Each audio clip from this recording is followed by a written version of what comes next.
Sunscreen எக்ஸ்பெரிமெண்ட்டா? சரி, okay. தக்காளியில் ஒரு க்ரீம் போட்டாச்சு. இன்னொரு தக்காளியில் இன்னொரு க்ரீம் போட்டாச்சு. சரி, இந்த தக்காளிக்கு இந்த தக்காளி க்ரீம் போடல. 5 மணி நேரம் வெயிட் பண்ணி பார்க்க போகிறோம். ஓகே, ஃபஸ்ட்டு க்ரீம் வந்து லைட்டாக போயிருக்கு. 2வது தக்காளி ரொம்ப போயிட்டு.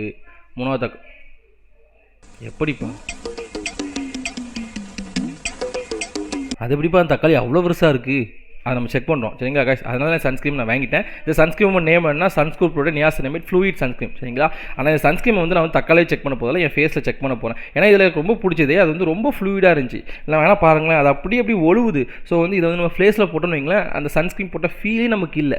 ஸோ வந்து இந்த சன்ஸ்க்ரீம் எனக்கு ரொம்ப பிடிச்சிருந்துச்சி. அதனால் நான் ஃபேஸில் அப்ளை பண்ணி உங்களுக்கு நான் காட்டுறேன். இதில் இன்னொரு முக்கியமான விஷயம் என்னன்னா, இந்த சன்ஸ்க்ரீம் வந்து SPF 50 சன்ஸ்க்ரீம் சரிங்களா. அது மட்டும் இல்லாமல் இல்லை 3% நியாசினமேட் இருக்குது. இது வந்து சன்லேருந்து உங்கள் ஃபேஸை சூப்பராக ப்ரொடக்ட் பண்ணுது. ஸோ நீங்களே என் ஃபேஸை பாருங்கள் எப்படி சன்ஸ்க்ரீம் போட்ட தலைமை இல்லாமல் இருக்கா. ஸோ வந்து அது மட்டும் இல்லாமல் நான் வெயில் அலைஞ்சு வந்ததுக்கப்புறம் என் ஃபேஸ் வந்து நல்லா ஃப்ரெஷ்ஷாகவே இருந்துச்சு. ஸோ உங்களுக்கும் இந்த சன்ஸ்கூப்பில் நியாசினமேட் ஃப்ளூயிட் சன்ஸ்க்ரீம் வேணும்னா லிங்க் கமெண்ட் பண்ணுங்கள். நானே இந்த ப்ராடக்ட்டோட லிங்கை உங்களுக்கு DM பண்ணுறேன்.